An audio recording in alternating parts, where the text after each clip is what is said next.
Stand out from the crowd as a go-to expert in your field. Each week, Rich Bontrager interviews top leaders, influencers, authors, speakers, podcasters, and media professionals about how to leverage media best to help you shine brighter on camera and stage as a go-to expert. Now, here's your host, The Trigger, Rich Bontrager. Welcome back to How to Rock the Stage. Back on Wednesday night once again, help you shine on camera and shine on stage to elevate you and your brand authority. That's what we normally talk about. Tonight, we're going to go a little bit different direction, and we are going to be celebrating Flag Day. Yeah, it's June 14th, Flag Day, which also happens to be my birthday. So happy birthday to me as you join us in tonight for another live, interactive conversation. And we do want to celebrate, first of all, our sponsors that make this all possible each and every week. Thanks to the National Speakers Association for being with us. The NSA, if you want to be a world-class speaker, you want to connect with the National Speakers Association, get involved with the NSA and up-level your game as a speaker. And Audavita Studios is now powering How to Rock the Stage. Audavita's experienced team is paired with the state-of-the-art remote recording process. It brings your message to the market even faster. They work with you to produce your audiobook, your podcast series, and distribute it widely into the marketplace. For more information, learn about their team and Audio and what they can do for you, go to audiovideostudios.com. But today we are going to go a different direction, as I said, because it is Flag Day. We are celebrating freedom as we're into the summer months now, but we're going to talk about financial freedom. Everyone is always asking questions about how do I make more money? How do I stretch my money? How do I grow my money? What's the best way to get free from all the junk of dealing with money? And we have an expert in the field joining us here tonight. Jeff Kikel is the president of the Freedom Day Wealth Management and the creator of the Freedom Day Method. After almost 30 years in the financial service industry, Jeff realized that the old way of thinking about retirement did not work as well as before. And after experimenting with his own financial situation, Jeff created the concepts that would later become the Freedom Day Method. In 2022, Jeff achieved his own financial freedom when he sold two of his businesses he had built over an 8-year period. And today, with the launch of the upcoming book, The Freedom Day, Quit the Job You Hate, Live the Life You Love, and the popular podcast, Freedom Nation Podcast, Jeff shares his concepts and the stories of Freedom Day. Welcome to Rock the Stage, Jeff Kikel. Thank you, and happy birthday, my friend. Yeah, you know, it's kind of fun. I don't think I've ever done a show on my birthday that also wraps into Flag Day. I don't think I've Love ever. it. I don't know if Flag Day is consistently the 14th, but Yes, it is. Every 7 years we'll be rounding around to this. So we'll do this another 7 years. No, hey, come back anytime. Actually, I tell people they had to create Flag Day to celebrate me. Well, of course. I mean, I totally understand it. So financial freedom, it's a great concept. Everyone wants to have it. People long for it. But as I was introducing you, it has gotten messed up. Yeah. Not as easy as it used to be, is it? No, I mean, the challenge that we have, if you look back from the 1940s until, let's call it, the late 1990s, it was kind of easy because, you did what our parents taught us to do. You went to school, you got a good job, you stayed there for 30 or 40 years. The company put away monies for you and you had a pension and, you had Social Security. So 60 to 80% of your previous money was coming in. You didn't have to think about it. You just put aside a little extra money for fun that, you had, and everything worked perfectly. The problem is in the late 1990s, the pensions went away. There used to be about 4,000 to 5,000 public pensions in companies. Now there are less than about 1,200 that exist out there. And most of those are government or they're, pensions through municipalities and things like that. Very few companies have them anymore. So the reality is now it's all kind of on us to get it done. And the problem is our industry hasn't done a really good job of teaching people how to do it. They put together all kinds of tools, but it's really much more about saving this lump sum of money and not really about creating a cash flow that's important. That's the important thing, is cash flow. Well, okay. So you already got my head going several different directions here. So one thing I want to ask is the breakup of long-term employment. It used to be our parents, grandparents stayed at one company for 30 years, got the gold watch and celebrated and retired. Yep. It's not even close to it anymore. Long-term employment, I think, is probably mess up the system as well, right? Because we don't do it anymore. Well, it is. I mean, we just don't. Most people have, the average is 11 different companies that we'll work for during our working career. So you never really get up enough time with any one company, which is fine because the savings system really kind of follows you around now. But the problem is those little breakups. Every time you leave a company, you go someplace else, it always kind of just, you lose a little bit of momentum on the saving side because you might not be making more money than you were before. So I mean, it's confusing, and then people leave money behind everywhere they go. So it's just crazy. Yeah, because when you leave that job or that job closes up, you need to transfer, roll out, there's penalties, there's this. Yep. So you're always trying to stay ahead of the game, but the game is forever changing. Mm-hmm. But then you touched on the education element here. I can remember classes in school. Here's a checkbook. Yeah. Here's a fake shopping cart. You would go to the store and buy things and see if you could balance the budget. And oops, you accidentally had a baby, and they would challenge your budget. They don't even teach you in that stuff anymore, do they? Nope, they don't. Absolutely don't. So where do we learn that? Well, we either the challenge is most people, given the option of watching Netflix or learning about finances, they're probably going to watch Netflix first. And then they might learn a little bit about finance occasionally, but it's just, it's not built into our education system. We're not forcing people, so to speak. I mean, I remember those classes, that kind of home economics type whatever, we're probably of the same generation. I mean, I remember going and learning about economics and learning about how all that worked. Now, for me, I didn't start off in the financial services industry. I mean, I have a degree in psychology with a minor in English literature. So, I understand how people's brains work, and I can write really well, but I had no financial background. I mean, I am completely 100% self-taught, and it's taken 30 years to do that. Well, even today, I talk to the 20-somethings, and they're like, a checkbook? No, I have a plastic card. I just use this. And for some reason, it doesn't work sometimes. Okay. We have really shifted gears. So the educational side is so important. But you have a podcast, you have a blog, you have services. You literally are trying to educate and fill that gap, aren't you? Yeah. Well, I mean, I've got the podcast. I've got, one of the things we're really working on right now is the YouTube channel. It's Freedom Day with Jeff Kikel YouTube channel, and I am spending an inordinate amount of time educating people because I just see that there's a problem. And if we don't address it, if we don't fix it, it is just going to keep getting worse. And, I think the worst statistic that I've seen here lately, and this was about a month and a half ago, is the fastest growing age group of employment are people 70 years and above. Fastest growing segment of employment is 70 and above. Wow. One, they actually get up and go to work and they're not lazy. So that's probably one factor of it. Yes. But two, they all thought they played the game right. And then all of a sudden we hit a massive, interest rate raise and inflation. And all of a sudden it's like, oh crap. Well, I don't have, inflation's gone up 8-9%. I didn't get an 8-9% raise.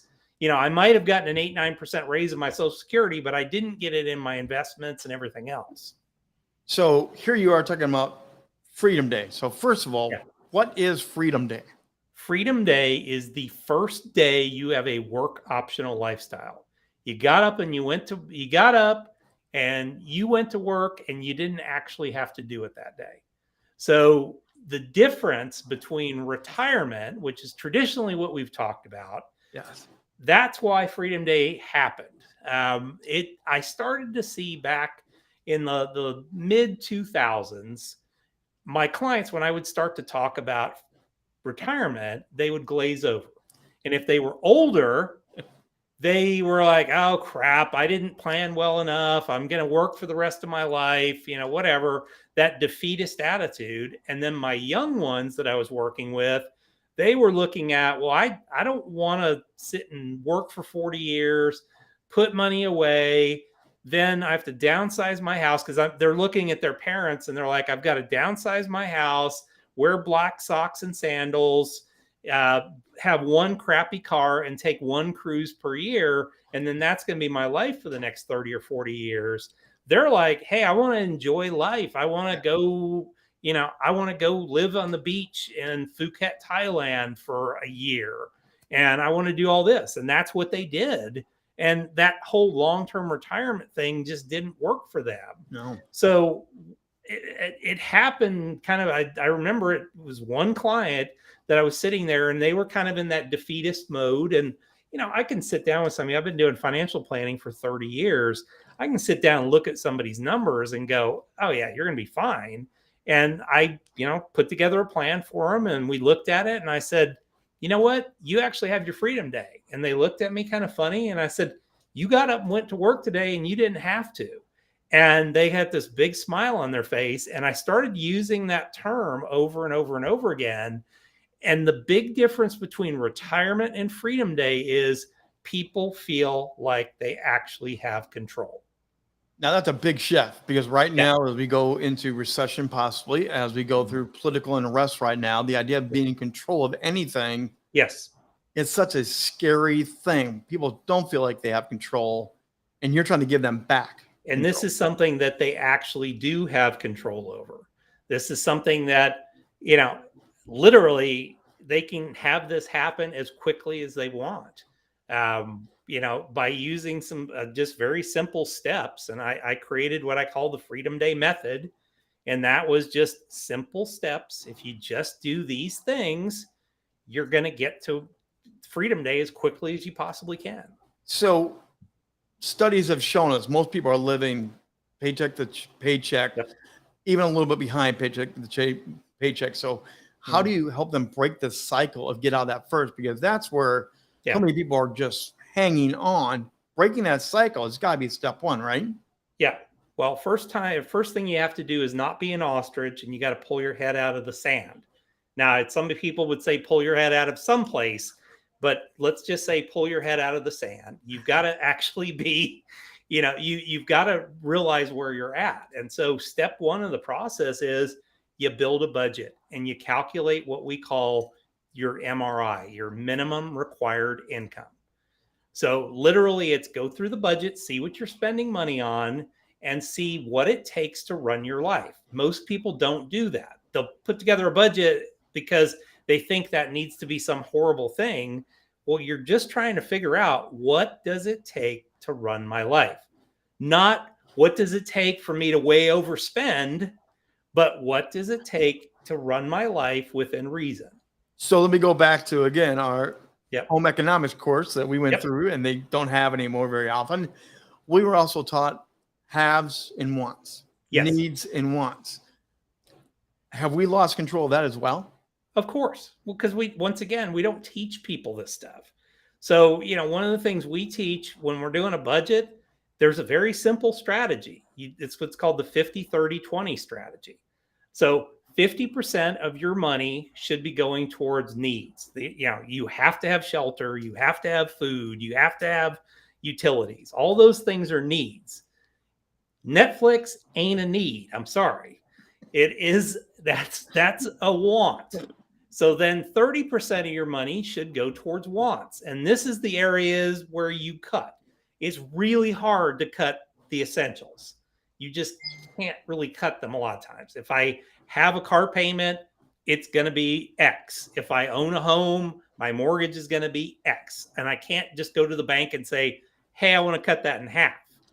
I can, though, look at the 16 streaming services that I have now because I cut the cord because I don't want to work with that damn, utility company anymore, or that Dish or Direct TV. I'm going to cut the cord.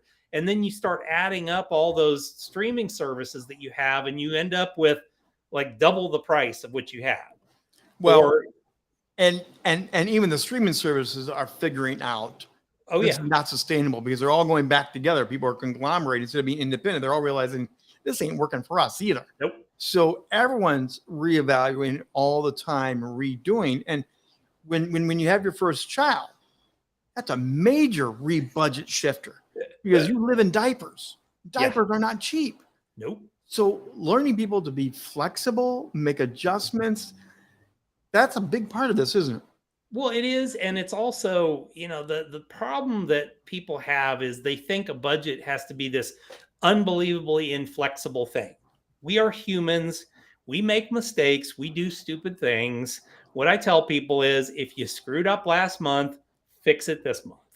If you screwed up and you spent way too much money and you went on vacation and you went to Disney and you thought, you were going to spend $3,000 and you ended up spending $8,000 because you came back with 15 pairs of Mickey Mouse ears and different, all of this and that, okay, fine. That's fine. You blew it.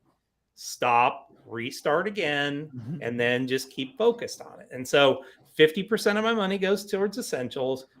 30% goes towards my fun money or my discretionary, and 20% of my money is going towards savings. Now, this is not necessarily long-term savings, but it's making sure that I'm putting 20% aside so that I've got an emergency fund. Make sure we got to have that. We need to have at least 3 to 6 months.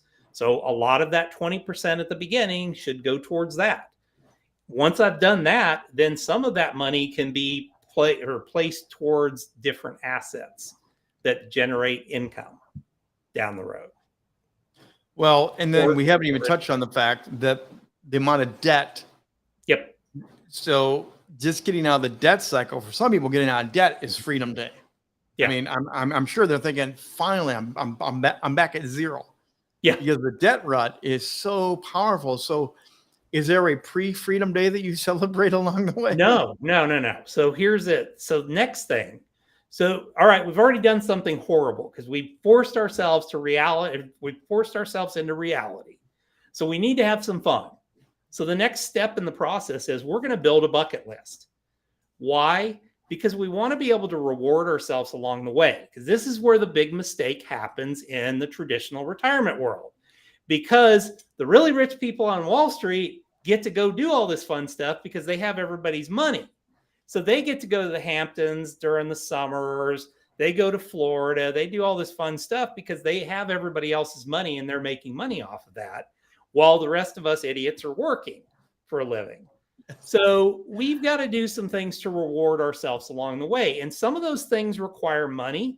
Some of those things just require maybe a little bit of money to get some training or buy a guitar or something like that. Whatever it is that we want to do in our bucket list, the whole idea is to have this list of things.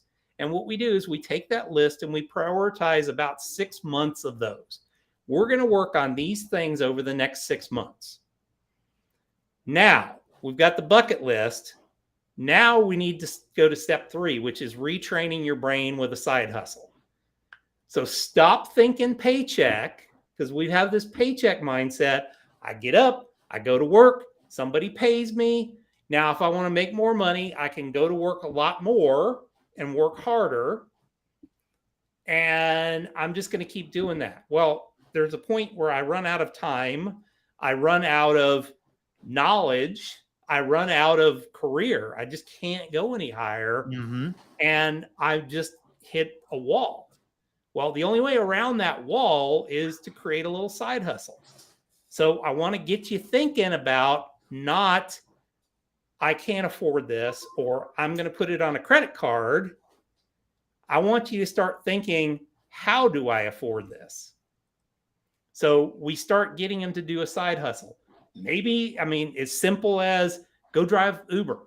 And I've done all of this stuff. I literally have experimented with everything I teach in the Freedom Day world. I have driven Uber. I've delivered food. I've had an eBay store. I've had an Amazon store. I have sold my knowledge on, Upwork. I've done business plans for people. I've just done everything to try all these different things to say there are lots of different ways to do that. So speaking about that, what are some of the surprises you've learned along the Freedom Day journey you've been on? What are the things that have popped out and said, wow? How easy it is to earn money in this country. If anybody tells me I can't earn money in this country, you have not even thought about trying hard enough. I am not the smartest bulb in the package. I'm sorry. I'm really good at just figuring things out. That's what I do well. And I'm really good at hiring people that are smarter than me to work for me. But other than that, I have figured out, I've tried all these different things, and I have certain skills that I'm good at. Like I said, when I was first starting my businesses, we were to the point we almost lost our house because we had no money coming in. All the money was going out. We were trying to figure this stuff out. I'd never run a successful business. I'd tried 7 and they all failed. And I just literally burned the ships at the shore and said, I am not working for anybody else. We're going to just figure this shit out. And that's what we did. Well, that was great, but I still needed money to pay for a mortgage. I needed to figure out, I still needed money for food. So I just started doing a lot of different things. And one of the things that I have a weird talent for is writing business plans. And I said, you know what? I'm just going to go on to upwork.com. I'm good at this. I'm just going to see if anybody needs help with a business plan. Well, I would find anywhere from 4 to 5 people a month that were willing to pay me $1,000 to do a business plan. Boom.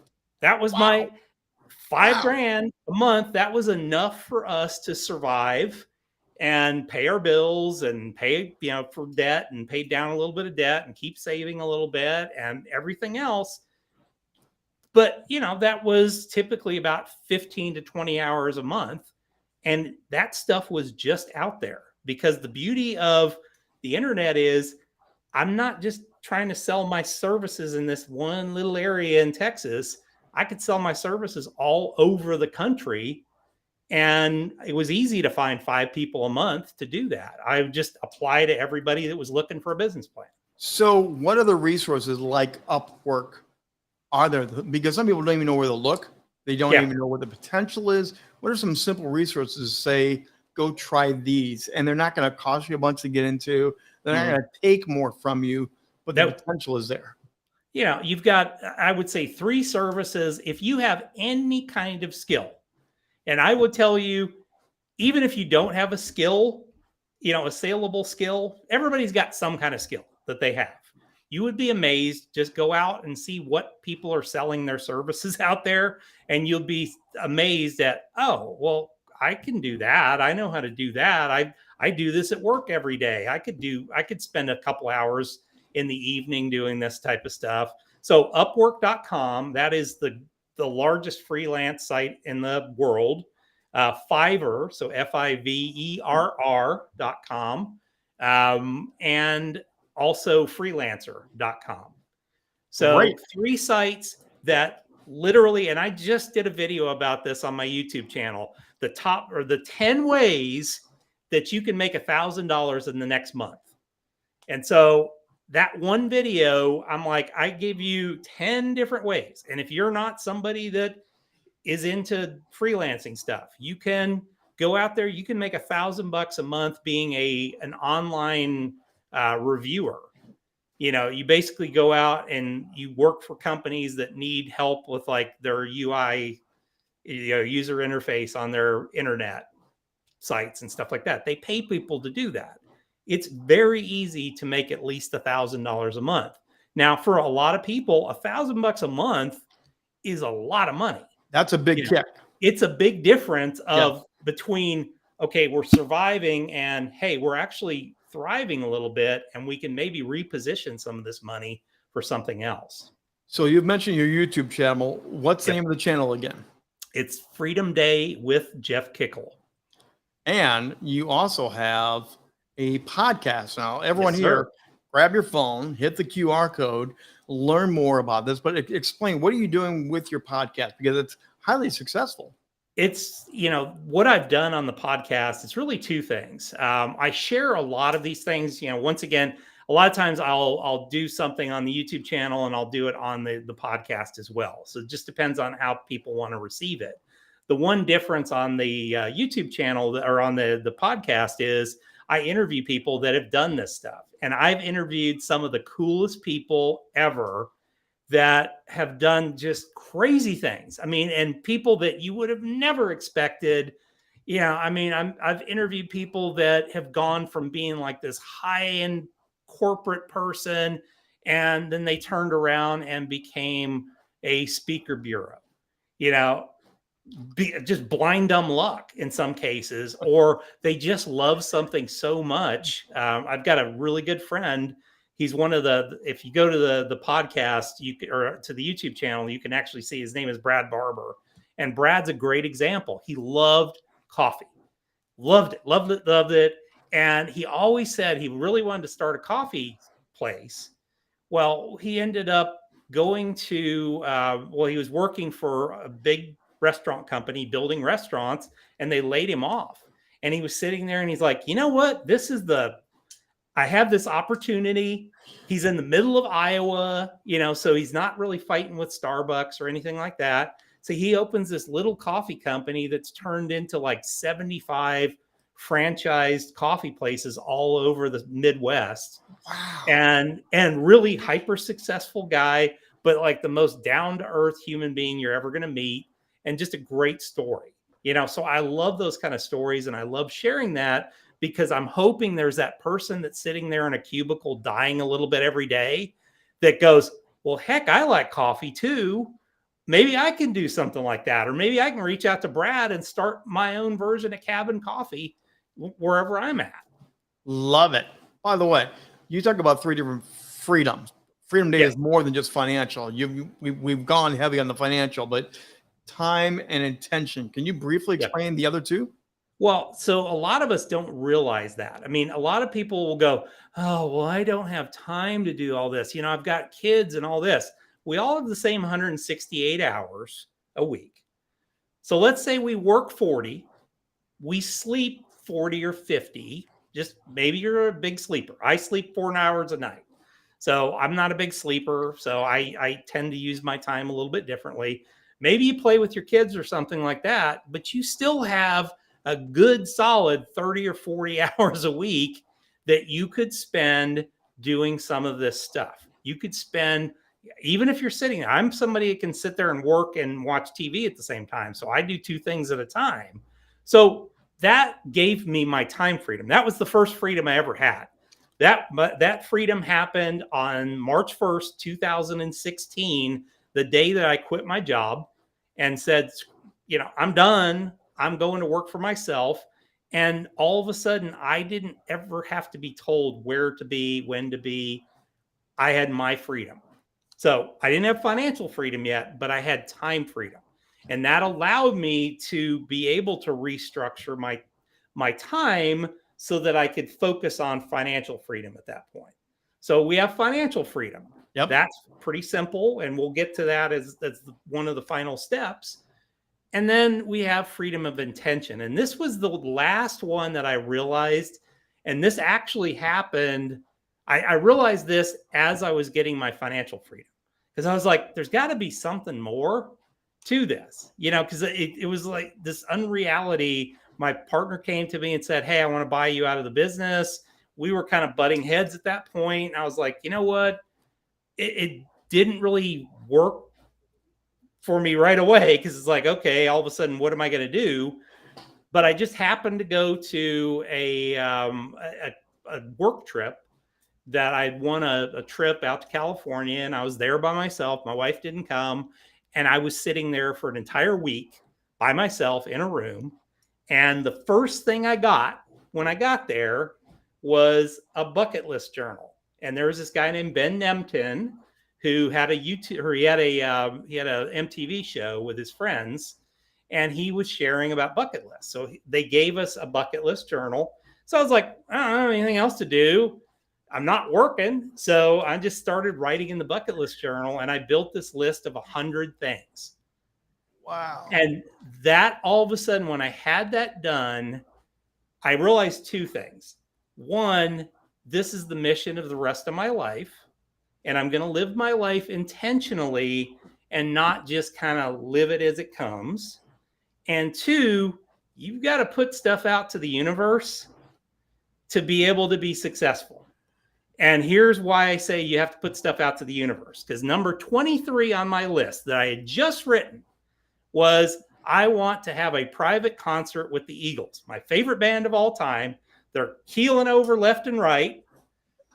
And I'm like, I want to have a private concert. Now I'm thinking to myself, there's no way on earth this is ever going to happen. I cannot afford to hire the Eagles. I want a seat at that concert, just to let you know. I want in on that. I know. And a lot of people have said that. So I went to dinner that night, and they were having a big event, and they called it Sense. And it was, sense of smell, because we're in this beautiful garden. Sense of taste, because they had all this food from all over the world. Sound or light. And so, or sense of vision. So they had like these things projected in the sky, and you had little 3D glasses, and you could see them floating around. And then they had a band playing. It was a country band. I'm not a big country fan, and I'm just whatever. And I'm eating dinner by myself because I was like in complete, I don't want to be around humans mode.